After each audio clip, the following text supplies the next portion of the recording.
The Old Ways by Solaris the Lawmaster. We who know that the Old Ways are well aware of the existence of a spiritual world invisible to the unenlightened. Just as one living in a kingdom but unaware of the political machinations underneath may see a new tax or battle preparation as the caprices of fortune, many observe floods, famines, and madness with helpless incomprehension. This is deplorable. As the great Quilian Darnijan moaned, the power of ignorance can shatter ebony like glass. What, after all, is the origin of these spiritual forces that move the invisible strings of Mundus? Any neophyte of Artium knows that these spirits are our ancestors, and that, while living, they too were bewildered by the spirits of their ancestors, and so on back to the original Acarii. The Daedra gods to whom the common people turn are no more than the spirits of superior men and women whose power and passion granted them great influence in the afterworld. Certainly this is our truth and our religion. But how does it help us in our sacred duty of Selefrenza, or providing grave and faithful counsel to lesser men? Primarily, it is easy to grasp the necessity both of endowing good men with great power and making powerful men good. We recognize the multiple threats that a strong tyrant represents. Breeds cruelty which feeds the Daedra Berthia and hatred which feeds the Daedra Vernima. If he should die having performed a particularly malevolent act, he may go to rule in oblivion.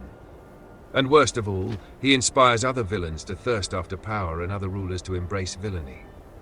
Knowing this, we have developed patience in our dealings with such despots. They should be crippled, humiliated, impoverished, imprisoned. Other councillors may advocate assassination or warfare, which, aside from its spiritual insignificance, is expensive and likely to inflict at least as much pain on the innocents as the brutish dictator. No, we are intelligence gatherers, dignified diplomats, not revolutionaries. How then are our councillors faithful? We are faithful only to the old ways. It is essential always to remember the spiritual world while keeping our eyes open in the physical one. Performing the rites of Moawita on the 2nd of Hearthfire and the Vigeld on the 1st of Second Seed are essential means of empowering salutary spirits and debilitating unclean ones. How then are we at once faithful to those we counsel and to the Isle of Artaeum? Perhaps the sage Taherete said it best. In Mundus, conflict and disparity are what bring change, and change is the most sacred of the 11 forces. Change is the force without focus or origin. It is the duty of the disciplined Psijic, enlightened one, to dilute change where it brings greed, gluttony, sloth, ignorance, prejudice, cruelty. Here Taherete lists the rest of the 111 prodigalities, and to encourage change where it brings excellence, beauty, happiness, and enlightenment. As such, the faithful council has but one master, his mind. If the man the Psijic counsels acts wickedly and brings Egnith a bad change, and will otherwise not be counselled, it is the Psijic's duty to counterbalance the Egnith by any means necessary.